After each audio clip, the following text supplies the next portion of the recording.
তো সবাইকে good morning বন্ধুরা। সকালবেলা একটা ছোট্ট ভিডিও নিয়ে চলে এসেছি তোমাদের কাছে। আর মেয়ে তো স্কুল গিয়েছে, ওকে স্কুল দিয়ে এলাম। তো দেখো বন্ধুরা, আমাদের অপরাজিতা ফুলের গাছটাতে কত ফুল ফুটেছে। এর আগেও গাছটা তোমাদেরকে দেখিয়েছি, পুরো ঝাঁক হয়ে এর থেকে আরও বেশি ফুল ফোটে।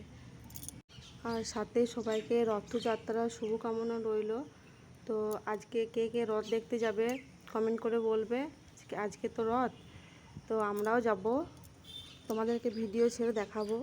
আর এই দেখো, এটা আমাদের দেখো ঠাকুর ঘরটা, দেখো কী কী ঠাকুর রেখেছি। আর পুজো টুজো সব, তো মা পুজো করেছে, মায়ের তো পুজো টুজো করে সব কিছু কমপ্লিট হয়ে গেছে। এবার আমি রান্না বান্না করব। তো আজকে রান্না কি হবে তো সেরকম এখনও ঠিক করা হয়নি। তো পোস্ত আলু সেদ্ধ এখন করব, তো দেখি তারপর কি হয়। তো বন্ধুরা, এই ছোট্ট মতন ভিডিওটার জন্য সবাই লাইক কমেন্ট করে দিও আর শেয়ার করে দিও যদি পারো তো। আর পেজটাকে ফলো করে দিও। তো এখনকার মতন টাটা, বাই বাই।